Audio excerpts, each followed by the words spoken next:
There is a place where the evening knows your name, not the name anyone calls you during the day, not the one printed on letters or spoken in meetings or typed into screens. A quieter name, the one the wind might use if it wanted to find you, the one the rain already knows. Tonight, that place is waiting for you, so let your shoulders drop, just a little. Let the weight of the hours slide away from you, the way water slides from smooth stone. You don't have to carry anything right now, not a single thing.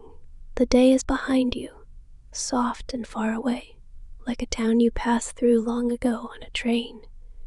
You can barely see its lights anymore, and that is all right. That is perfectly gently or standing at the edge of a meadow. It is early evening, and the sky above you is the color of ripe peaches and pale lavender, blending together the way only a summer sky can.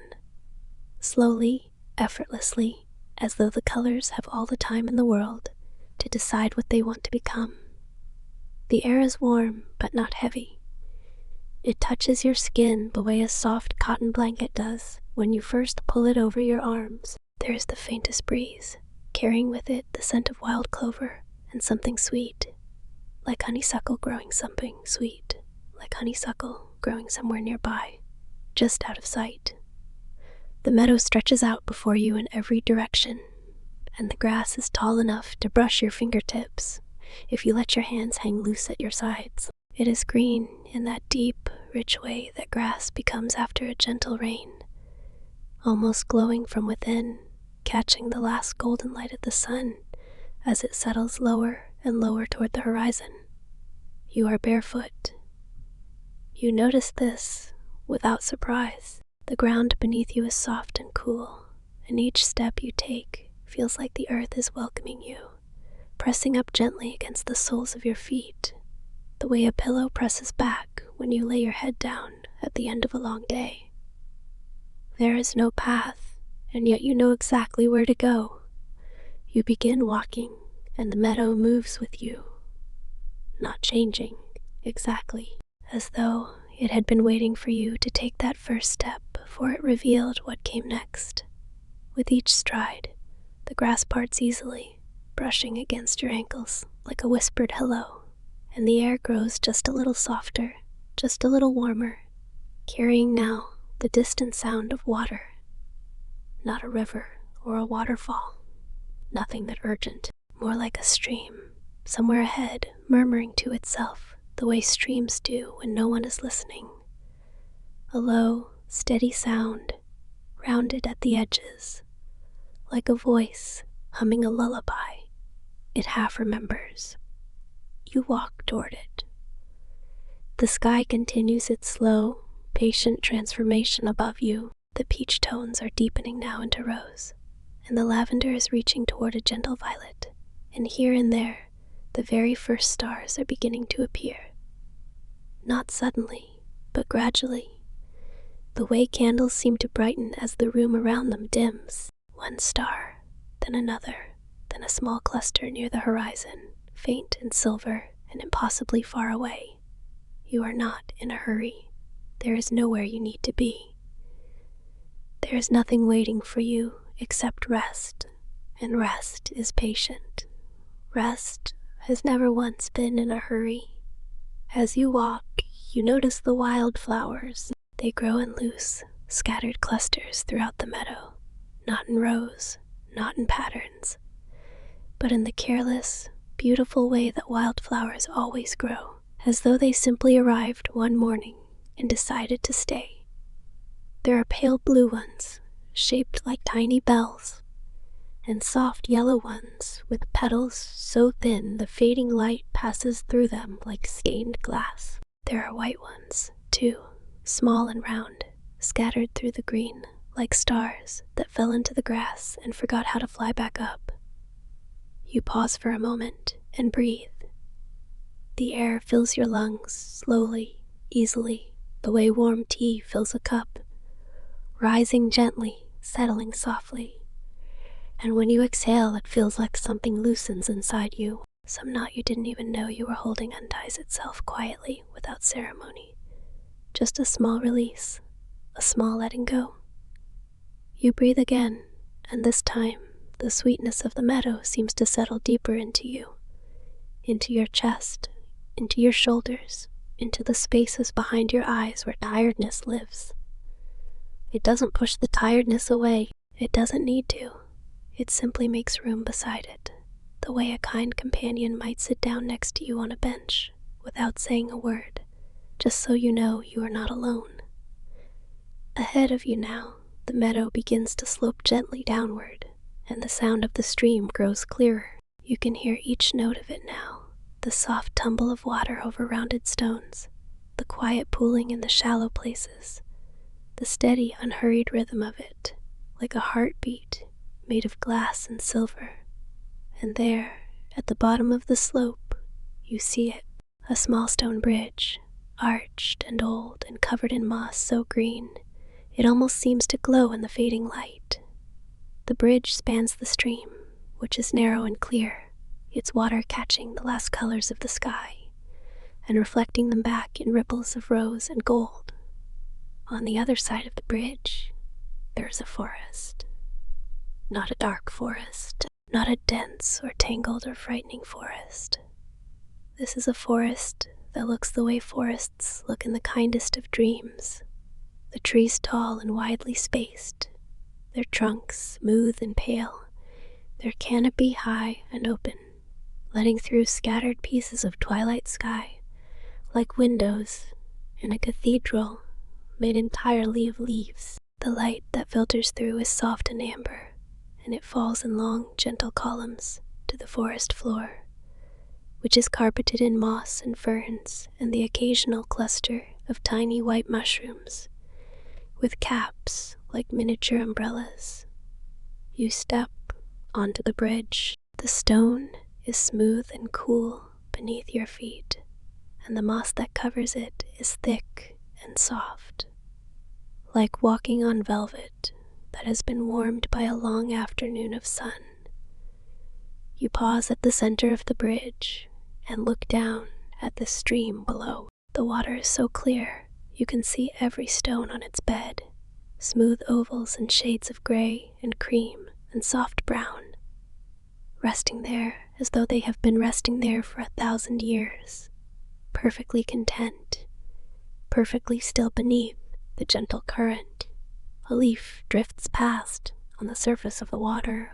It is golden, the color of late autumn, and it turns slowly as it floats, catching the light, then letting it go, catching it again. You watch it until it disappears around a gentle bend, and something about its unhurried journey makes you smile. You cross the rest of the bridge and step into the forest. The air here is different, cooler, but not cold. It carries the scent of cedar and damp earth and something faintly sweet, like the memory of rain on warm bark. The sounds of the meadow, the breeze through the grass, the open sky, are replaced now by the sounds of the forest, which are closer and softer and more intimate. The quiet creak of a branch adjusting itself, the distant, drowsy call of a bird settling in for the night, the whisper of leaves shifting overhead, turning their pale undersides to the evening air. You walk forward, and the forest welcomes you the way old places welcome people who belong there. The path through the forest is not so much a path as a suggestion, a gentle winding of the softest ground, where the moss grows thickest and the ferns lean back just enough to let you through. It curves slowly between the trees, never straight, never steep, as though it was laid down long ago by someone who understood that the loveliest way to travel is without urgency. You follow it. The trees around you are tall and graceful, their bark the color of pale birch in some places and warm cedar in others, and their branches reach upward and outward, like arms stretching after a long and pleasant sleep. Here and there, a strand of something luminous, not quite light, not quite thread, hangs between the branches, catching the last glow of the sky and holding it, so that the forest seems lit from within by its own quiet radiance. These are not lanterns. They are not candles. They are something else entirely, something that belongs to this place, the way moonlight belongs to the surface of still water. A gentle, steady glow, warm and golden, that asks nothing of you except that you notice it, and you do. You notice it, and it fills you with a feeling you can't quite name. Something close to gratitude, something close to peace, something that lives in the space. The path curves again, and you come upon a clearing. It is small and round and perfectly still, as though the forest itself drew a circle here and said, "This is a place for resting." The ground is covered in a deep carpet of moss, not the thin, patchy moss you might find on a garden wall, but thick, springy moss that looks like it has been growing here since before anyone thought to give moss a name. It is the color of deep jade, and when you step onto it, your feet sink in just slightly, and the sensation is so soft, so unexpectedly luxurious, that you pause and close your eyes for a moment, just to feel it. In the center of the clearing, there is a tree. It is the oldest tree you have ever seen, not the tallest and not the widest, but the oldest. You can feel it, somehow, in the way its trunk curves gently, in the way its roots spread out across the ground like open hands, in the way its branches extend in every direction, unhurried and generous, as though they have had centuries to decide exactly where they want to be. The bark of this tree is a deep, warm gray, smooth in places and textured in others, and it is covered in a fine tracing of silver that catches the light the way veins on a leaf catch the sun. The leaves above are broad and dark green, but their edges shimmer with a faint luminescence, as if each leaf carries within it a tiny piece of captured starlight. At the base of the tree, cradled between two of its largest roots, there is a hollow. Not a hole, not a gap. A hollow, rounded and smooth and lined with the softest moss you have ever seen, deeper than the carpet beneath your feet, darker green, almost velvet.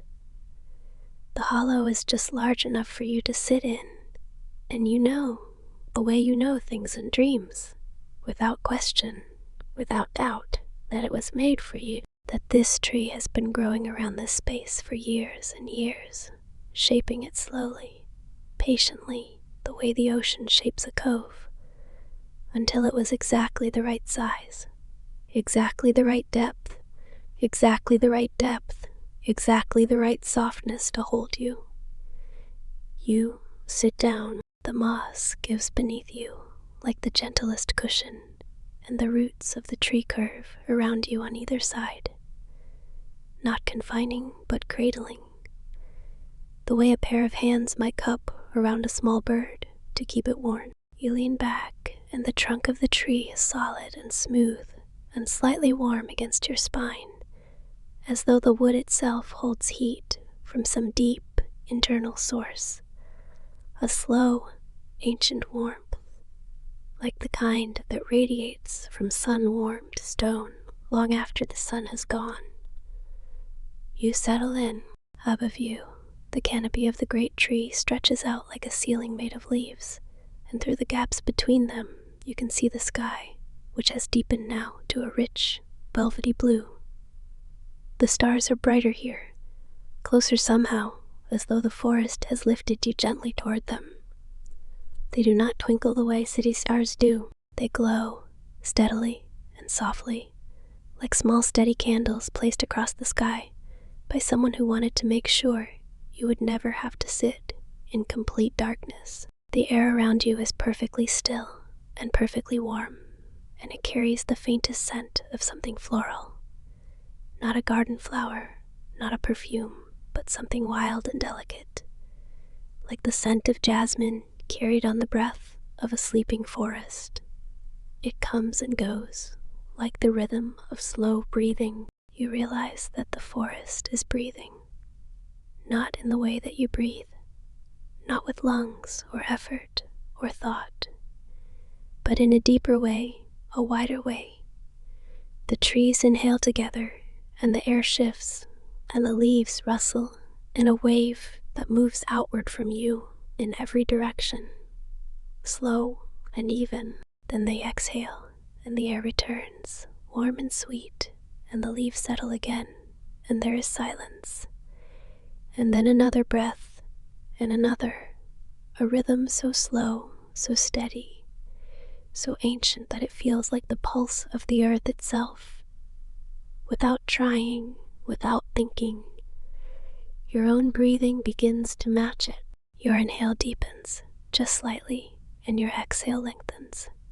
And with each breath you take, you settle a little more deeply into the hollow of the tree, and the moss presses a little more softly against your body, and the warmth of the wood at your back seeps a little more fully into your muscles, into your shoulders, into the back of your neck, into all the places where the day has left its fingerprints.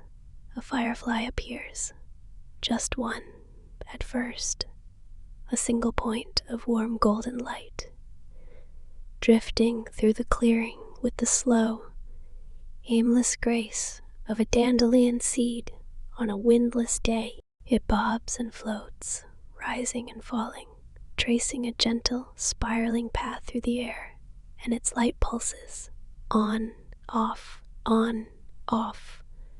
in a rhythm that is almost, but not quite, in time with your breathing. Then another appears, and another, and soon the clearing is filled with them.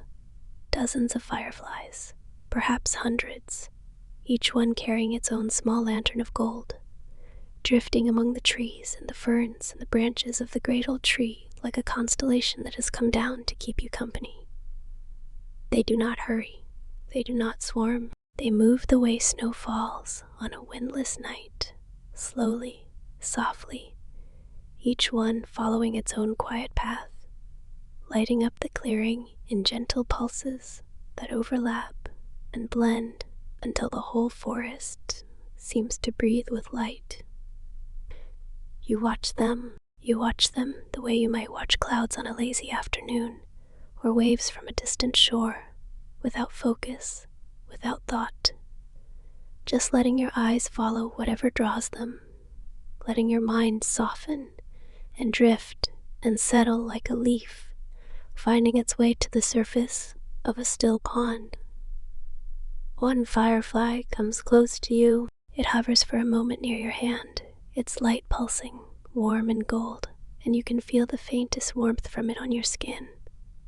Not heat, exactly, but something gentler, something like the warmth of a kind word, something like the warmth of being remembered. It drifts away, and you let it go, and the letting go feels easy.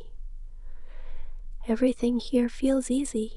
The sitting. You notice that your hands are resting in your lap, open and relaxed, and your fingers are soft, and the small muscles in your jaw have loosened, and the space behind your eyes feels wider, as though the tiredness there has been given permission to spread out and make itself comfortable. The fireflies continue their dance. The grove opens like a curtain being drawn aside, and Ilara steps into a clearing that takes her breath, not sharply, not with surprise, but softly, the way beauty sometimes catches you when you are not braced for it. Before her lies a lake. It is perfectly still. The surface is so smooth that it looks less like water and more like a pane of dark glass or a mirror that has been laid flat against the earth. The moon sits in the center of it, reflected so clearly that Ilara cannot quite tell which is the real moon, the one hanging in the sky above, round and luminous, or the one resting in the water below, equally round, equally luminous, shimmering only at its very edges. The lake is not large. She can see the far shore, where more birch trees stand in a gentle curve, their white trunks doubled in the reflection. The glowing flowers from the grove have followed her here, or perhaps they were always here, because they ring the entire shore in a soft, unbroken circle of golden light. Their reflections in the water create a second circle beneath the first, so that the lake is bordered by two halos of warmth, one above, one below, and the water between them holds the sky. Ilara walks to the edge. The shore is made of smooth, flat stones, each one the size of her palm, in shades of gray and blue and a pale, sandy cream. They are cool to the touch, but not cold, and they fit together so neatly that walking across them feels like walking across a floor that was laid with extraordinary care by someone who understood that even a shoreline should feel like home. She kneels at the water's edge and looks down. Her reflection looks back at her, softer than she expects, the lines of her face smoothed by the gentle light, her eyes dark and calm. She looks, she thinks, like someone who has finally stopped hurrying. She looks like someone who has arrived. She dips her fingers into the water. It is warm, not the tepid warmth of still water that has sat too long in the sun, but a living warmth, like the temperature of a bath drawn by someone who knows exactly how you like it, warm enough to ease the tension from your muscles, cool enough to feel refreshing against your skin. Small ripples spread outward from her fingertips, slow and even, and the reflected moon shivers gently before settling back into stillness. Ilara watches the ripples until they disappear, and then she sits back on the smooth stones and wraps her arms around her knees. The silence here is not empty, it is full of the quiet breathing of the water, full of the faint hum of the glowing flowers, full of the distant sound of leaves moving in the birch grove behind her. It is the kind of silence that does not ask to be filled, it is already complete. On the far side of the lake, something catches her eye. A light, larger than the flowers, warmer, steadier. It takes her a moment to understand what she is seeing, and then it comes into focus, a small dock extending out over the water, and at the end of the dock, a lantern. The lantern is made of something that looks like frosted glass, and inside it, a flame burns without flickering. It is the color of honey, and it casts a circle of warm light across the dark water around the dock, turning the surface from glass to gold. Beside the lantern, resting against the dock's wooden railing, there is a boat. It is a small rowboat painted a deep, soft green, the green of moss, of forest shade, of the first new leaves on a branch in early spring. It sits low in the water, steady and still, and inside it, Ilara can see a folded blanket and a single cushion, as though someone has prepared it for a journey that requires nothing more than comfort. Ilara rises and walks along the shore toward the dock. The smooth stones give way to soft grass as she rounds the edge of the lake, and the grass here is shorter and finer than the meadow grass, more like the felt of a green so deep it is almost black in the moonlight. The dock is made of wide, weathered planks that have been worn smooth by water and time. They do not creak beneath her feet. They are solid and quiet, and each step she takes across them feels purposeful without being heavy. At the end of the dock, she stands beside the boat and the lantern. The lantern's warmth reaches her face, and she closes her eyes for a moment, feeling it. The flame does not flicker, even though there is a breeze coming off the water, a breeze so faint it is more of a suggestion than a movement, carrying with it the clean, mineral scent of the lake, and something else, something that smells like night-blooming jasmine. Ilara steps into the boat. It does not rock or wobble. It accepts her weight the way a hammock accepts a body, with a gentle give, a settling, and then stillness. She sits down on the cushion, which is firm but soft, covered in fabric that feels like brushed cotton, and she pulls the blanket over her lap. It is heavier than she expected, the kind of weighted warmth that presses gently against you and tells your body it is safe, it is held, it can let go. The boat begins to move. It moves slowly, so slowly that at first Ilara is not sure it is moving at all, but the dock recedes behind her, inch by inch, and the lantern's warm circle of light grows smaller, and the stars above grow wider, and the lake opens around her like a quiet embrace. The water makes no sound against the hull. The boat glides as though the lake itself is carrying it, not with current or tide, but with something more intentional, more gentle, the way a river of warm air carries a leaf, without force, without friction, just a steady, patient movement towards somewhere that feels inevitable and kind. Ilara leans back against the side of the boat and looks up at the sky. The stars are thick here, thicker than she has ever seen them. They fill the sky from edge to edge, and they are reflected so perfectly in the still water that the boat seems to float not on a lake, but in the sky itself, suspended between two infinite fields of light. She breathes in. She breathes out. The blanket is warm across her lap. The grove opens like a curtain being drawn aside, and Ilara steps into a clearing that takes her breath. Not sharply, not with surprise, but softly, the way beauty sometimes catches you when you are not braced for it. Before her lies a lake. It is perfectly still. The surface is so smooth that it looks less like water and more like a pane of dark glass or a mirror that has been laid flat against the earth.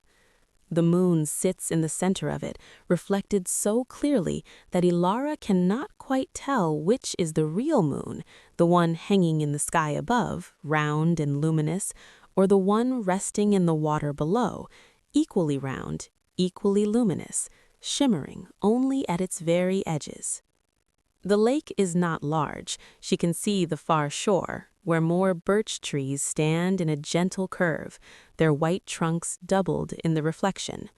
The glowing flowers from the grove have followed her here, or perhaps they were always here, because they ring the entire shore in a soft, unbroken circle of golden light. Their reflections in the water create a second circle beneath the first, so that the lake is bordered by two halos of warmth, one above, one below, and the water between them holds the sky. Ilara walks to the edge. The shore is made of smooth, flat stones, each one the size of her palm, in shades of gray and blue and a pale, sandy cream. They are cool to the touch, but not cold, and they fit together so neatly that walking across them feels like walking across a floor that was laid with extraordinary care by someone who understood that even a shoreline should feel like home. She kneels at the water's edge and looks down. Her reflection looks back at her, softer than she expects, the lines of her face smoothed by the gentle light, her eyes dark and calm. She looks, she thinks, like someone who has finally stopped hurrying. She looks like someone who has arrived. She dips her fingers into the water. It is warm, not the tepid warmth of still water that has sat too long in the sun, but a living warmth, like the temperature of a bath drawn by someone who knows exactly how you like it, warm enough to ease the tension from your muscles, cool enough to feel refreshing against your skin. Small ripples spread outward from her fingertips, slow and even, and the reflected moon shivers gently before settling back into stillness. Ilara watches the ripples until they disappear, and then she sits back on the smooth stones and wraps her arms around her knees. The silence here is not empty, it is full, full of the quiet breathing of the water, full of the faint hum of the glowing flowers, full of the distant sound of leaves moving in the birch grove behind her. It is the kind of silence that does not ask to be filled, it is already complete. On the far side of the lake, something catches her eye.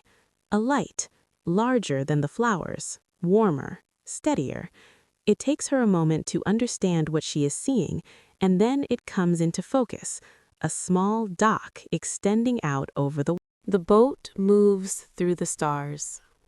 Alara lies still, her head resting against the curved wood of the bow, and she watches the sky turn slowly above her.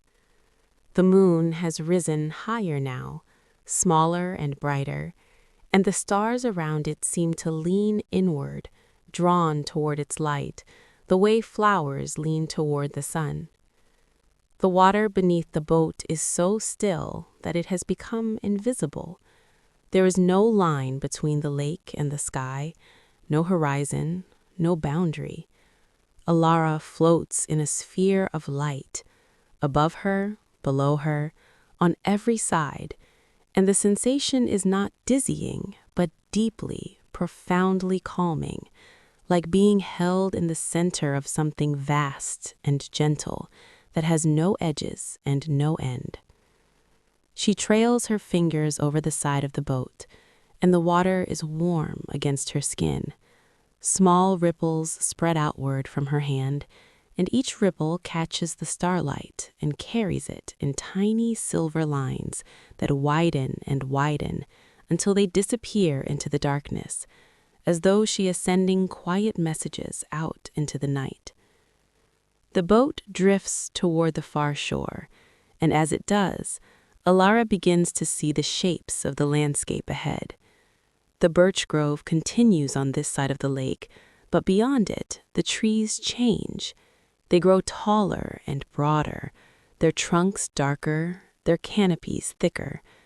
These are not birches, but something older, oaks perhaps, or beeches, with wide branches that spread outward and weave together overhead to form a living ceiling.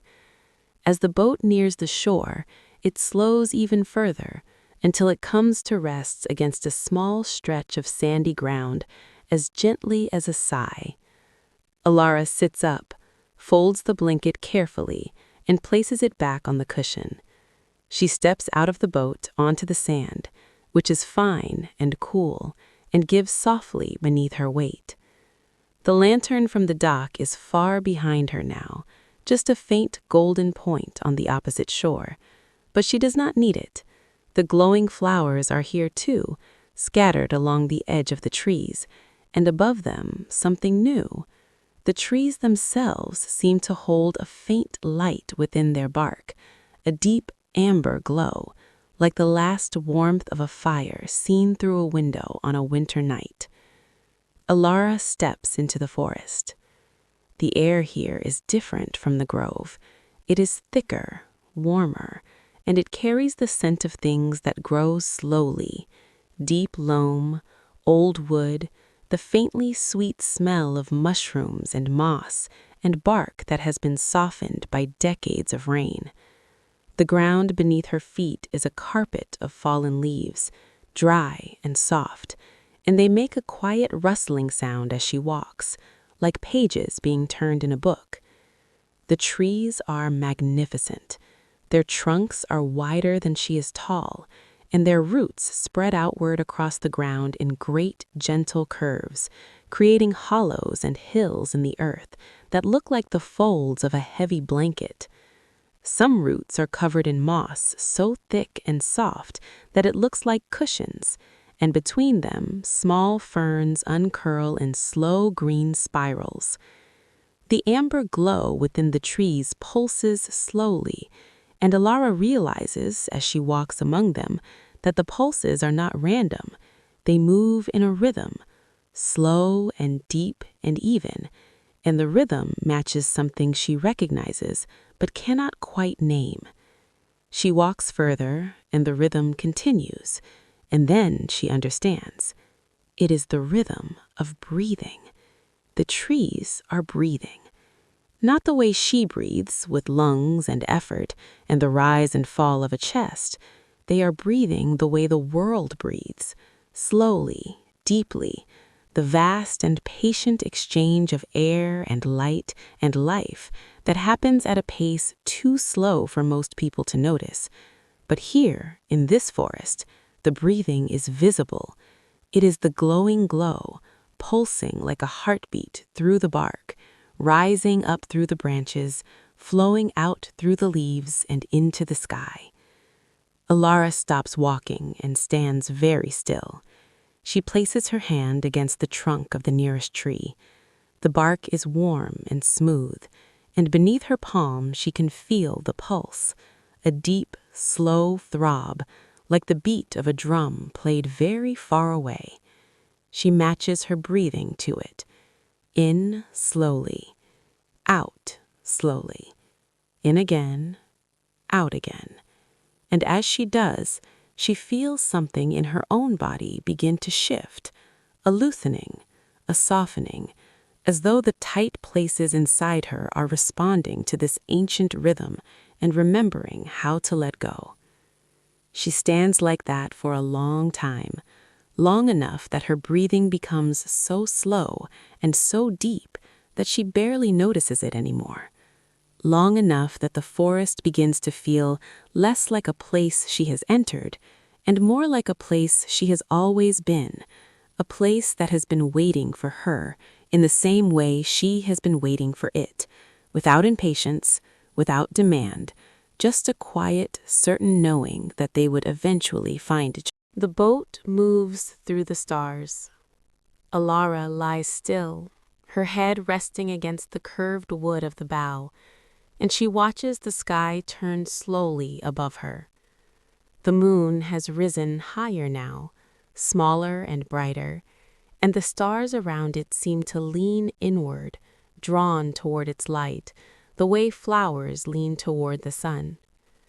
The water beneath the boat is so still that it has become invisible. There is no line between the lake and the sky, no horizon, no boundary.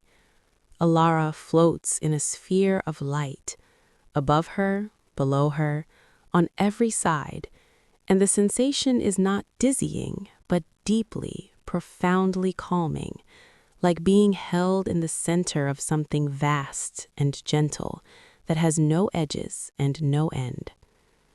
She trails her fingers over the side of the boat, and the water is warm against her skin. Small ripples spread outward from her hand, and each ripple catches the starlight and carries it in tiny silver lines that widen and widen until they disappear into the darkness, as though she is sending quiet messages out into the night. The boat drifts toward the far shore, and as it does, Alara begins to see the shapes of the landscape ahead. The birch grove continues on this side of the lake, but beyond it, the trees change. They grow taller and broader, their trunks darker, their canopies thicker.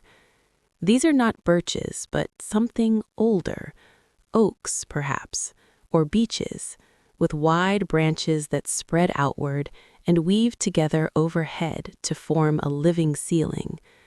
As the boat nears the shore, it slows even further until it comes to rest against a small stretch of sandy ground as gently as a sigh.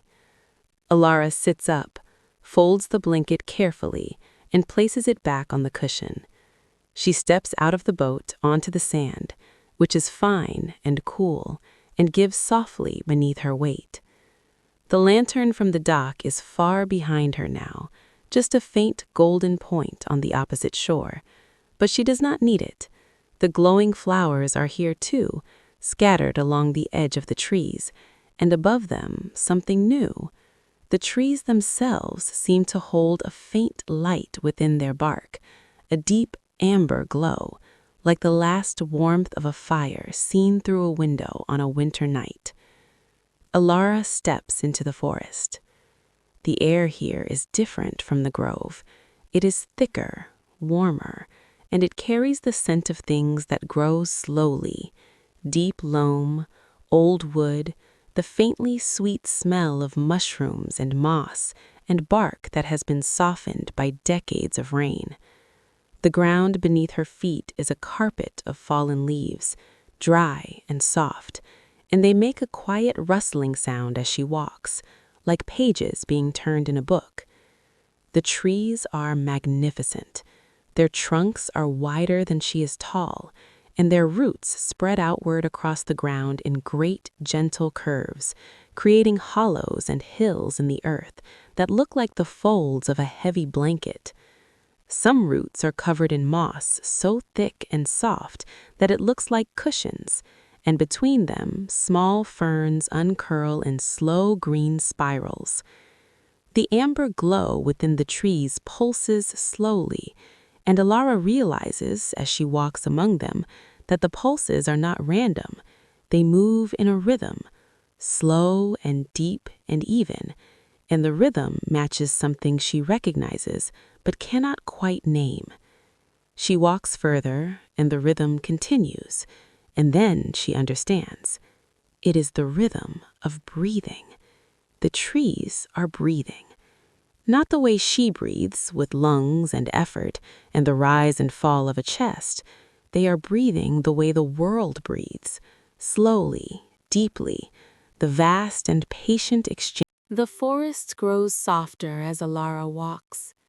The trees are still tall, still ancient, but their branches hang lower now, draped in long curtains of moss that sway in a breeze so gentle it is barely there. The moss is the color of sea glass, pale green, almost silver in the moonlight, and it moves like something underwater, slow and weightless, and when Alara reaches out to touch it, it is softer than anything she has ever felt, softer than silk, softer than the petal of a rose. It is the softness of something that has never been touched roughly, that has only ever known gentleness. The amber glow in the trees has deepened to a warm, rosy gold, and the air is fragrant with something new, a scent she cannot identify at first, but that makes her think of warmth and safety and home. It is not a single scent, but a blending of many: wood smoke and vanilla, warm cotton and rain-dampened stone, the faint sweetness of honey, and the clean sharpness of pine. It is the smell of comfort, distilled from every comforting thing she has ever known and gathered here, in this place, for her to breathe in slowly. The stream has widened slightly, and the sound of it has changed. It is deeper now, fuller, more like humming than murmuring. The water catches the rose-gold light and shimmers, and small stones beneath the surface gleam like coins. Alara walks beside it, and the path curves to follow its course, and together they move through the forest like two old friends who do not need to speak. After a while, the trees begin to thin, and the sky opens above her in patches, dark velvet studded with stars, the moon now hanging low and warm on the horizon. And through the thinning trees, Alara sees something that makes her slow her steps and then stop altogether. A village. It is a very small village, no more than a handful of cottages arranged in a loose circle around a central green. The cottages are built of stone and dark timber, with low, sloping roofs that are covered in the same soft moss that hangs from the trees. Warm light glows in every window, steady and golden, and thin threads of smoke rise from the chimneys into the cool night air, each one dissolving into the stars. The central green is not grass, but clover, thick and soft, and dotted with the same tiny glowing flowers that have guided Alara since the birch grove. In the center of the green, there is a well with a low stone wall, and beside the well, a wooden bench where someone has left a folded shawl and a cup of something that still steams faintly in the evening air. Alara enters the village slowly, her footsteps quiet on the clover. There is no sound of voices, no clamor, no bustle. The village feels as though it has already gone to bed, not sleeping exactly, but resting, settled into its evening the way a cat settles into a warm spot on the floor, fully at ease, fully content. But it is not empty. As she passes the first cottage, Alara sees through the window a woman sitting in an armchair beside a fire. The woman is knitting, her hands moving slowly, and the yarn in her lap is the color of clouds. She does not look up as Alara passes, and this does not feel like ignoring.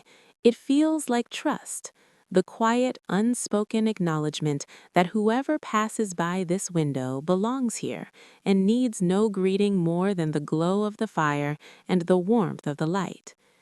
In the next cottage, a man sits at a wide wooden table painting.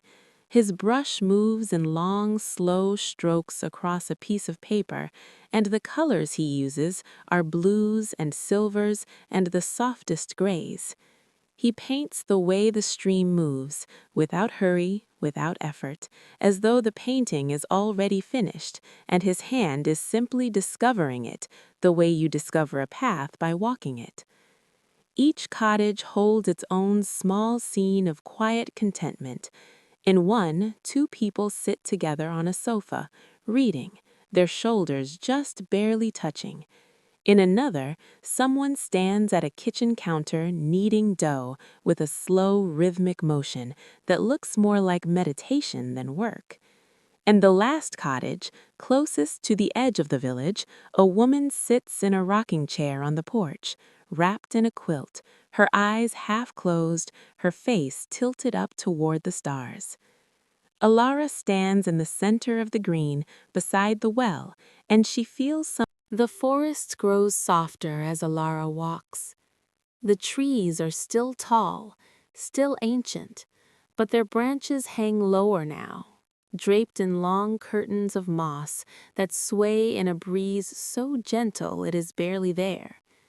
The moss is the color of sea glass, pale green, almost silver in the moonlight, and it moves like something underwater, slow and weightless, and when Alara reaches out to touch it, it is softer than anything she has ever felt, softer than silk, softer than the petal of a rose. It is the softness of something that has never been touched roughly, that has only ever known gentleness. The amber glow in the trees has deepened to a warm, rosy gold, and the air is fragrant with something new, a scent she cannot identify at first, but that makes her think of warmth and safety and home. It is not a single scent, but a blending of many: wood smoke and vanilla, warm cotton and rain-dampened stone, the faint sweetness of honey, and the clean sharpness of pine. It is the smell of comfort, distilled from every comforting thing she has ever known and gathered here, in this place, for her to breathe in slowly. The stream has widened slightly, and the sound of it has changed. It is deeper now, fuller, more like humming than murmuring. The water catches the rose-gold light and shimmers, and small stones beneath the surface gleam like coins. Alara walks beside it, and the path curves to follow its course, and together they move through the forest like two old friends who do not need to speak. After a while, the trees begin to thin, and the sky opens above her in patches, dark velvet studded with stars, the moon now hanging low and warm on the horizon. And through the thinning trees, Alara sees something that makes her slow her steps and then stop altogether. A village. It is a very small village, no more than a handful of cottages arranged in a loose circle around a central green. The cottages are built of stone and dark timber, with low, sloping roofs that are covered in the same soft moss that hangs from the trees. Warm light glows in every window, steady and golden, and thin threads of smoke rise from the chimneys into the cool night air, each one dissolving into the stars. The central green is not grass, but clover, thick and soft and dotted with the same tiny glowing flowers that have guided Alara since the birch grove. In the center of the green, there is a well with a low stone wall, and beside the well, a wooden bench where someone has left a folded shawl and a cup of something that still steams faintly in the evening air. Alara enters the village slowly, her footsteps quiet on the clover. There is no sound of voices, no clamor, no bustle. The village feels as though it has already gone to bed, not sleeping exactly, but resting, settled into its evening the way a cat settles into a warm spot on the floor, fully at ease, fully content. But it is not empty. As she passes the first cottage, Alara sees through the window a woman sitting in an armchair beside a fire. The woman is knitting, her hands moving slowly, and the yarn in her lap is the color of clouds. She does not look up as Alara passes, and this does not feel like ignoring. It feels like trust, the quiet, unspoken acknowledgement that whoever passes by this window belongs here and needs no greeting more than the glow of the fire and the warmth of the light. In the next cottage, a man sits at a wide wooden table painting. His brush moves in long, slow strokes across a piece of paper, and the colors he uses are blues and silvers and the softest grays. He paints the way the stream moves, without hurry, without effort, as though the painting is already finished, and his hand is simply discovering it, the way you discover a path by walking it. Each cottage holds its own small scene of quiet contentment. In one, two people sit together on a sofa, reading, their shoulders just barely touching. In another, someone stands at a kitchen counter kneading dough with a slow, rhythmic motion that looks more like meditation than work. And the last cottage, closest to the edge of. After a while, it could be minutes or it could be an hour because time moves differently here, the way it moves in dreams, without urgency or measurement. Alara opens her eyes. The village is the same, quiet and warm and golden, and the sky above is the same, vast and filled with stars. But she feels the gentle pull of the path again, not insistent, not demanding, just present, the way a friend might offer a hand, palm up, without pulling. She folds the shawl and places it back on the bench beside the empty cup. She smooths the fabric once with her hand, a small gesture of gratitude, and then she turns toward the far edge of the village, where the path continues. Beyond the last cottage, the clover gives way to a lane bordered on both sides by low stone walls. The walls are old and covered in lichen, pale green and gold and silver, and between the stones, tiny flowers grow in clusters, white and purple, and a soft, blushing pink. The lane is just wide enough for two people to walk side by side, though Ilara walks it alone, her footsteps quiet on the packed earth. The lane rises gently, and the forest falls away behind her, and the landscape opens into something new. She is walking through hills now, soft, rounded hills covered in grass, so fine it looks like felt, each one rolling into the next, like the gentle swells of a sleeping sea. The hills are dark green in the moonlight, and their crests are silvered with dew, and between them, shallow valleys hold pockets of mist that glow faintly blue in the starlight. The mist is not cold. As Alara walks through one of these pockets, the mist parts gently around her, and she feels it on her skin, cool and soft, like the lightest touch of damp silk. It smells of clean water and green things, and the faintest trace of something sweet, like the memory of a flower. She climbs a low hill, and at the top she pauses to look around. The world stretches out in every direction, a rolling landscape of gentle hills and silver mist and soft dark green, with the moon hanging overhead like a guardian. In the distance, she can see the birch grove, now far away, and the dark shape of the ancient forest, and the faint shimmer of the lake. They are behind her now, part of the path she has already walked, and she feels a quiet satisfaction in that. the calm contentment of having traveled well, of having moved through the world with care and attention and without haste. Ahead of her, the hills continue, and among them, something new catches her eye. There are lights, not the tiny golden glow of the forest flowers, but larger, warmer, rounder lights moving slowly across the hillside in the distance.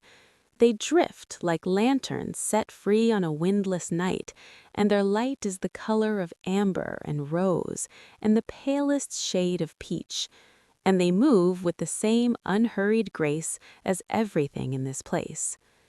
Ilara continues walking, and as she draws closer, the lights take shape. They are, in fact, lanterns, round paper lanterns, each one about the size of a melon, each one glowing from within with a warm, steady flame. They float above the grass at different heights, some just above the tops of the wildflowers, some at waist height, some level with her eyes, and they move gently, drifting in slow, lazy circles, as though they are dancing to music she cannot quite hear. She reaches out and touches one as it drifts past her. The paper is warm and thin, and through it she can see the shadow of the flame inside, small and still, burning without smoke, without heat, without fuel. It is a flame that exists only to give light, and it gives its light generously without expecting anything back. The light that gives generously without reservation, the way the sun gives warmth, or the way kindness, when it is genuine, gives without expecting anything back. The lanterns lead her down the hillside and into a valley, and at the bottom of the valley there is a garden. This garden is different from Ilara's garden at home. It is larger, more intentional, and it is designed not for growing things to use, but simply for growing things to enjoy. Wide paths of crushed stone, pale and smooth, wind between beds of flowers that have been planted with the kind of care that is itself a form of love. There are roses, heavy and full, in shades of cream and blush and the deepest crimson. There are peonies, their petals layered and ruffled, like the skirts of gowns worn to very gentle parties. There are sweet peas climbing trellises made of woven willow, their colors ranging from white to lavender to the soft shell pink. And everywhere the floating lanterns drift among the flowers, casting their warm light over the petals and leaves, so that the garden glows like a room lit by candles, soft, warm, alive with shadows that move like breath. In the center of the garden, there is a pergola. It is draped in jasmine, thick, fragrant, the vines so heavy with blossoms that the structure seems to be made more of flowers than of wood. Beneath the pergola, there is a daybed. The daybed is wide and low, piled with pillows, and covered in a quilt that is the color of moonlight, pale silvery white, with a faint sheen like the inside of a shell. The pillows are in shades of cream and dove gray and the palest blue, and they are soft, deeply soft, the kind of pillows that seem to know exactly how to hold your head and your neck and your shoulders. Ilara sits on the edge of the daybed, and then she lies back, and the pillows receive her with a gentleness that makes her exhale, a long, slow, full exhale that seems to come from somewhere deeper than her lungs, somewhere that has been holding tension she did not even know was there. The jasmine is all around her. Its scent is sweet and clean, and it fills each breath with something that feels like relief. Above her, through the lattice of vines and blossoms, she can see the stars, and the floating lanterns drift slowly past, casting warm patterns of light and shadow across the canopy of flowers. She lies still, and the garden rests around her, and the night holds them both. Ilara does not sleep, though she feels the edges of sleep nearby, soft and welcoming, like a fog bank rolling slowly toward a shore. She hovers in that tender space between waking and dreaming, where the body is heavy and the mind is light, where thoughts become images and images become sensations, and everything is gentle and blurred and warm. The jasmine breathes around her. Each blossom exhales its fragrance in slow waves, and the scent mingles with the warm night air and the faint smell of the crushed stone paths and the green, living smell of the garden itself. It is the kind of scent that does not demand attention, but simply offers itself, the way a garden offers its beauty, without expectation, without agenda, just the quiet generosity of something that exists to bring comfort. A lantern drifts close to the pergola, and its warm light passes over Alara's face like a gentle hand. She feels the warmth of it on her eyelids, and behind them, colors bloom. Soft rose, pale gold, the amber of late afternoon sun seen through closed eyes. The colors shift and blend and dissolve, and new ones take their place, and Alara watches this private light show with the detached pleasure of someone who has nothing to do and nowhere to be, and no one to answer to. After a while, the light fades, and the lantern moves on, and the stars return above her, bright and steady through the jasmine vines. She hears, from somewhere beyond the garden, a sound. It is very faint, very distant, and it takes her several slow breaths to recognize it. It is music. Not the kind of music that calls for attention or demands a response, not music with a beginning and an end, with verses and choruses and the building tension of a climax. This is something else entirely. A single voice, humming. A woman's voice, low and warm, humming a melody that wanders without hurrying, that rises and falls like breath, like the slow swelling of the hills she walked through, like the gentle pulse of the amber light in the ancient trees. The melody has no words. It does not need them. It says everything it needs to say through tone and rhythm and the spaces between the notes, the silences that are not empty but full of everything the notes are reaching toward. It is the sound of someone humming while they work at something they love, or humming while they sit by a window in the rain, or humming a child to sleep without thinking about the fact that they are singing, because the song has become so much a part of them that it is indistinguishable from breath. Alara listens, and the music settles into her the way warmth settles into cold hands, slowly from the outside in, spreading through her fingers and her palms and into her wrists and up her arms and into her chest, where it meets something that has been waiting for it, some quiet need that she did not know how to name until this moment, when the naming is no longer necessary because the need is being met. She lies on the daybed in the garden, beneath the jasmine, beneath the stars, and she lets the music hold her. Time passes. The floating lanterns continue their slow dance among the flowers. The roses nod gently in a breeze that seems to come from nowhere and everywhere at once. A petal falls from the jasmine vine above and lands on the quilt beside Alara's hand, small and white and star-shaped, as light as a whisper. She picks it up and holds it between her thumb and forefinger.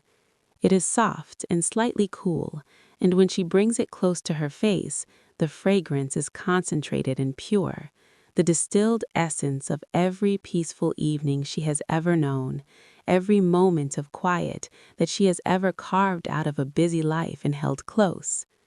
She places the petal on her heart, where the quilt rises and falls with her breathing, and she watches it move with each breath, up, slowly, down, slowly, a tiny white star riding the gentle tide of her body. When she finally sits up, the music is still there, faint and warm, and she follows it. She leaves the garden through a gap in the hedge, where the crushed stone path gives way to a narrow trail through tall, fragrant grasses. The trail leads uphill, and the grasses brush her hands as she walks, soft and dry, whispering against her palms. The lanterns thin out here, but the glowing flowers have returned, lining the trail in clusters, their steady golden light enough to see by. The hill is the tallest she has climbed tonight. The slope is gradual, and the trail switchbacks gently, and Alara walks with a slow, measured pace of someone who knows that the journey is part of the arrival, that each step is not a step away from rest, but a step deeper into it. The music grows clearer as she climbs. She can hear the humming more distinctly now, and beneath it, a deeper sound, the low, resonant tone of something she cannot identify, something that vibrates in the ground beneath her feet and in the air around her, as though the hill itself is singing, its voice so deep and so slow that it is felt more than heard. At the top of the hill, Alara stops. She stands in the soft grass and the glowing flowers, and she looks out at the world below. It is all there, the birch grove, the lake with its silver mirror, the ancient forest with its amber-lit trees, the village with its warm windows, the rolling hills with their pockets of blue mist, the garden with its floating lanterns. They are spread out before her like a map, drawn in light and shadow, and she can see the path she has taken, a winding golden thread connecting each place to the next, each place to her, and all of it held together by the vast and gentle night. She takes a deep breath, and the air at the top of the hill is clear and cool and sweet, and she lets it fill her completely, and then she lets it go. On the far side of the hill, the path descends into a place that Alara recognizes, even though she has never been there before. It is a meadow, but not the wild, open meadow she walked through at the beginning of her journey. This meadow is smaller, more intimate, enclosed on three sides by low hills that curve around it like cupped hands. The grass here is shorter and softer, and it gives off a faint, sweet scent, like clover and chamomile and the green sweetness of new growth. At the center of the meadow, there is a tree.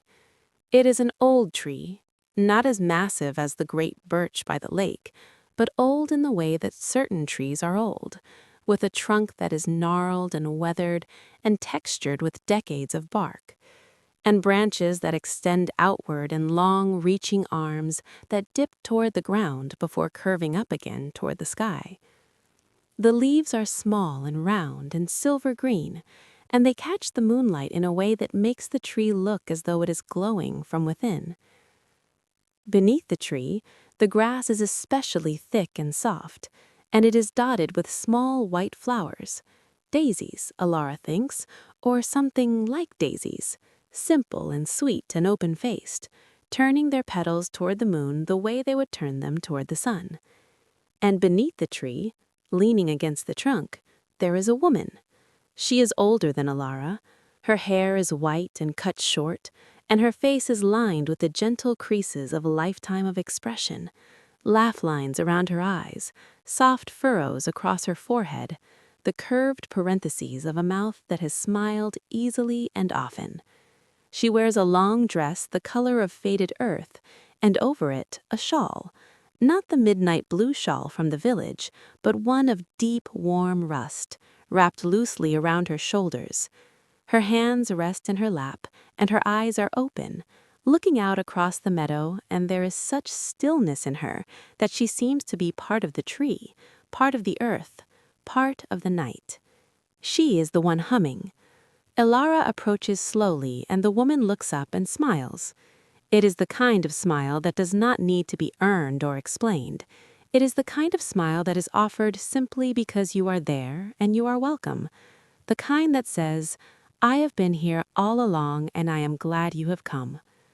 Alara sits down in the grass beside her, close enough to feel the warmth of the woman's presence, but not so close that words are expected. For a long time they sit together in silence, and the silence is not awkward or empty. It is the most comfortable silence Alara has ever known. The silence of two people who do not need to perform for each other, who do not need to fill the space between them with sound in order to justify being there. The woman's humming has stopped, but the song is still present, in the wind, in the leaves, in the distant murmur of the stream that has followed Elara since the forest. Everything is humming, Elara realizes. The whole landscape is humming, and the woman was not creating the song, but joining it, lending her voice to something that has always been there, a melody as old as the earth and as steady as the turning of the stars. After a while, the woman speaks. Her voice is low and warm, like the sound of the humming made into words. "You walked a long way tonight," she says. Elara nods. She did. She walked through the meadow and the birch grove, and across the lake, and through the forest and the village, and the hills and the garden, and up the hill, and down into this meadow, and each step carried her further from the day and deeper into the night, and she is grateful for every one. "And how do you feel?" the woman asks. Elara thinks about this. She thinks about the tight knot in her chest that loosened in the meadow, and the deep breath she took against the great birch tree, and the stillness of the lake, and the warm tea in the village, and the jasmine in the garden, and the music on the hill. She thinks about all the places she has been tonight, and all the things she has felt, and she realizes that the answer is very simple. "I feel light," she says. The woman nods, as though this is exactly the right answer, and her smile deepens. That is what this place is for. Not to take things from you or to give you things you don't have, just to help you set down what you've been carrying, just for a little while, just long enough to remember what it feels like to be light. Elara looks down at her hands in her lap. They are relaxed, the fingers curled softly, the palms open. She cannot remember the last time her hands looked like this, unclenched, unburdened, simply resting. The woman reaches over and places something in Elara's open palm. It is a stone, small, smooth, oval, the color of a river at twilight, a deep gray blue that seems to hold the last light of the day inside it. It is warm, the way everything in this place is warm, and it fits perfectly in the curve of Elara's hand, as though her hand was shaped to hold it, or it was shaped to be held. "Keep this," the woman says. "It doesn't do anything. It won't grant wishes or tell the future or protect you from harm. It is just a stone. But it was here, in this place, on this night, and it will remember this feeling for you. When you hold it, you will remember too." Elara closes her fingers around the stone and feels its weight, slight, solid, real.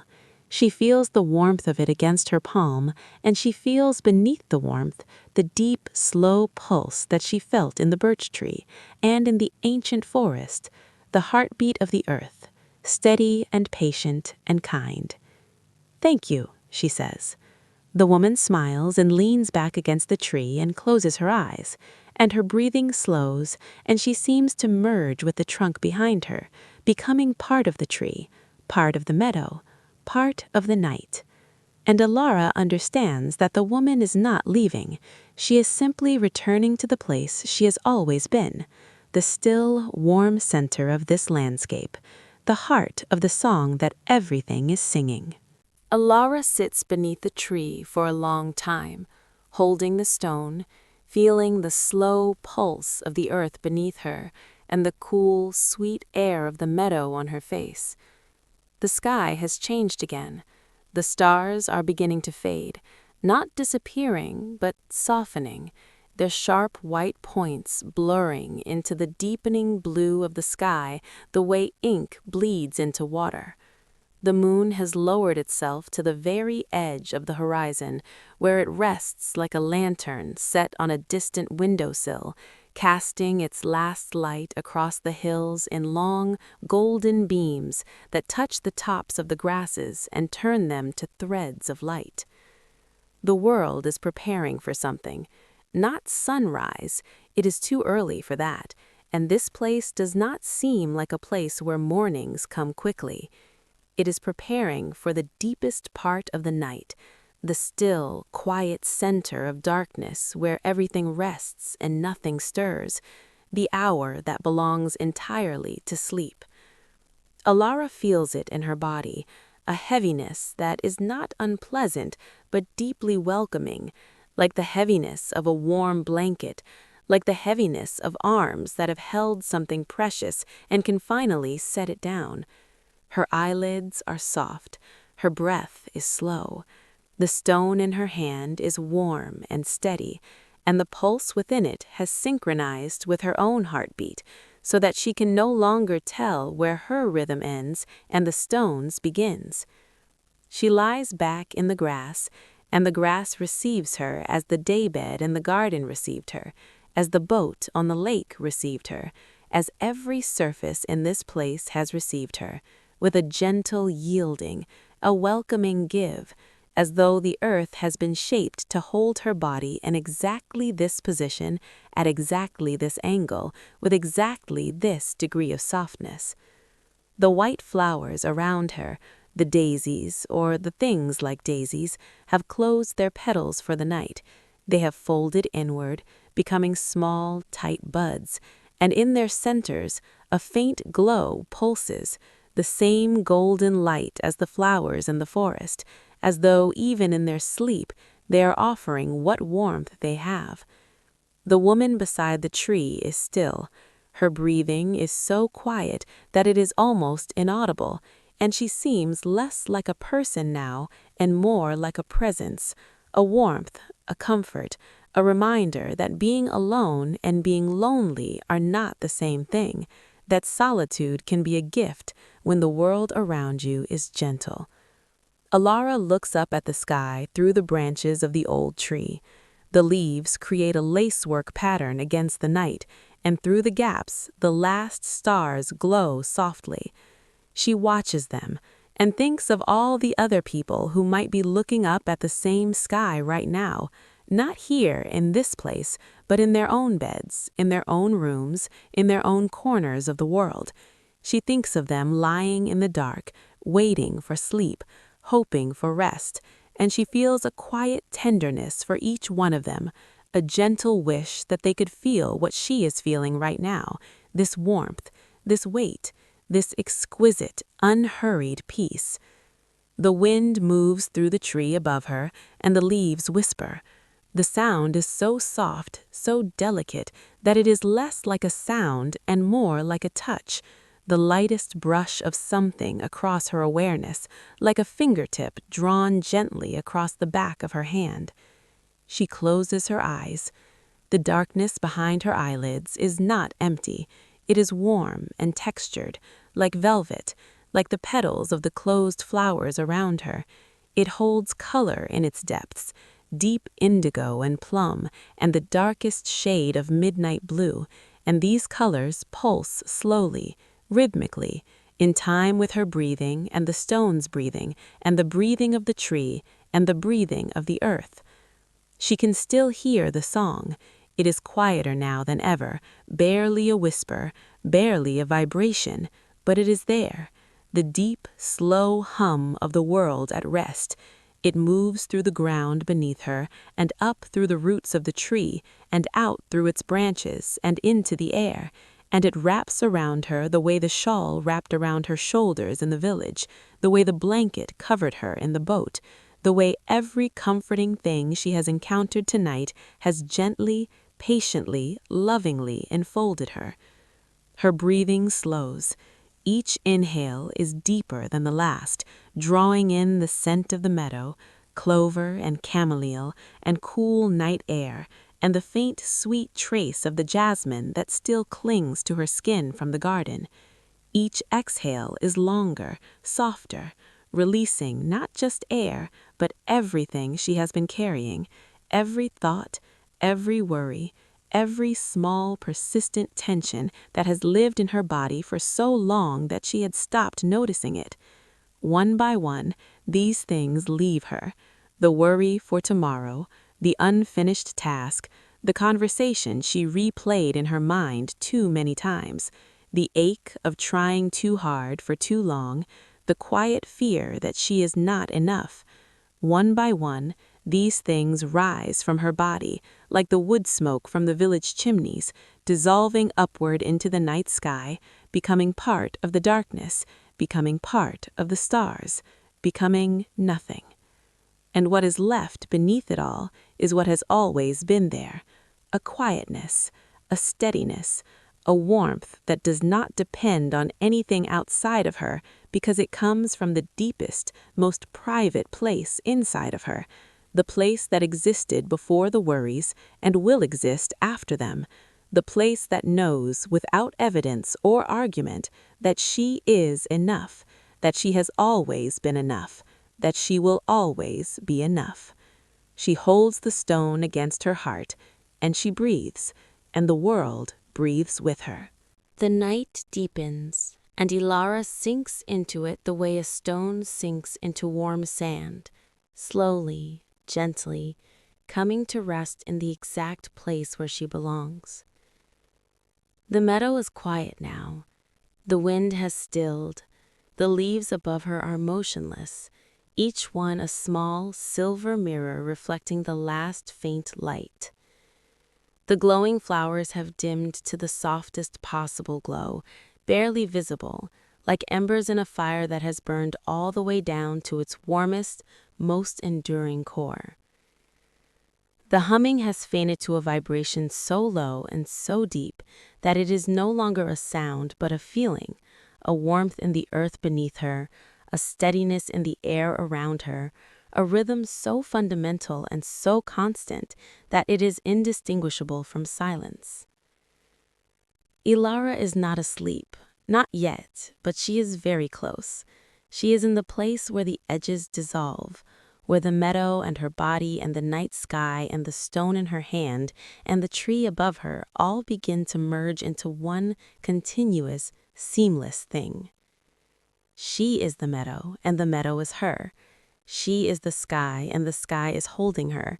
She is the warmth, and the warmth is everything.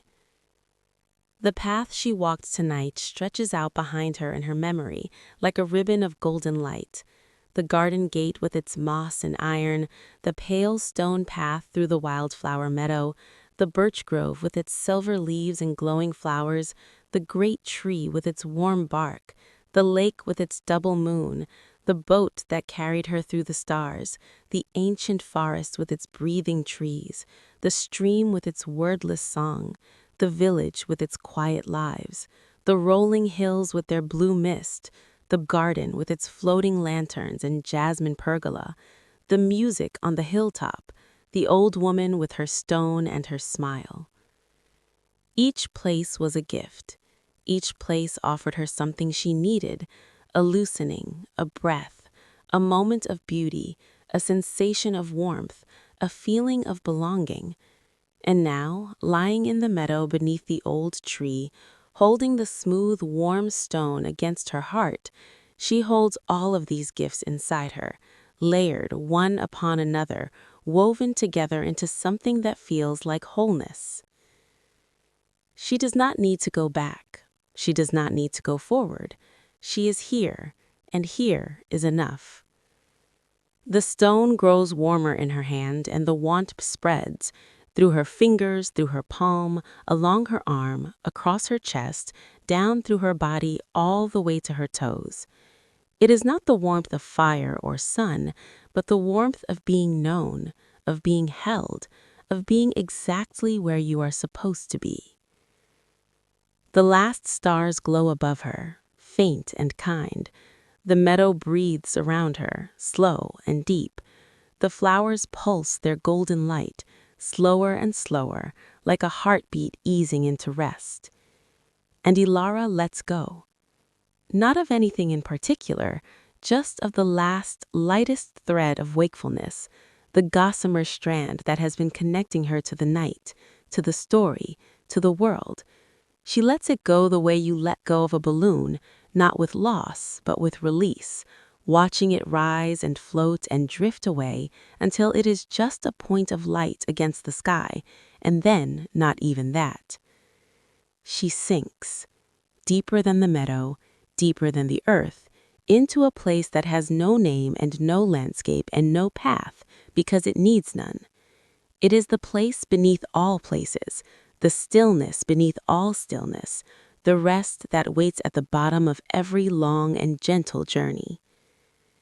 It is warm here. It is quiet. It is safe.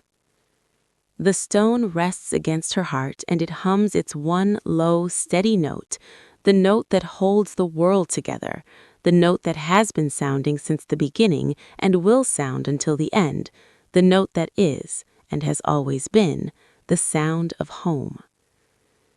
The night folds itself around her, soft as the moss in the birch grove, warm as the tea in the village, steady as the great tree's ancient pulse. It folds and folds and folds, layer upon layer of darkness and warmth, and each layer is softer than the last, and each layer carries her deeper, and there is no bottom, no edge, no end to the softness and the warmth and the deep abiding peace. Somewhere far away, the cottage with the dark blue door stands in its garden of rosemary and thyme. The fire in the hearth has burned down to embers. The teacup sits on the windowsill, the last trace of chamomile dried to a thin golden ring. The ivy on the walls holds the stone in its slow green grip, and the gate at the back of the garden is open, just slightly, just enough for the night air to pass through. And somewhere, at the center of a meadow, beneath an old tree, in a landscape made entirely of comfort, Ilara rests. Her breathing is slow and even and deep. Her hands are soft. Her face is still. The stone lies warm against her heart, and it rises and falls with each breath, the smallest, gentlest motion in the world. She is sleeping now. She is sleeping the way the earth sleeps, deeply, completely, without worry, without dreaming, held in the vast and tender arms of the night. And the night holds her. It holds her the way it has always held every tired body and every weary heart, without condition, without judgment, without end. It holds her, and it hums its low, slow song, and the song says nothing and everything, and the only word for what it says, if it must have a word, is rest. Rest now. Rest. You have walked far enough tonight. You have done enough. You have been enough. You are enough. The path will be there tomorrow. The garden will be there. The gate will be there. The world will wait for you, gently, the way it always does. And when you are ready, you will rise and you will step into the morning, and the morning will be soft and new and full of light. But that is for later. That is for another breath, another day, another story. For now, there is only this: the meadow, the tree, the stone, the stars, the slow and steady rhythm of your breathing, the warmth of the night folding itself around you, and the deep, sweet certainty that you are held, you are safe, and you can rest.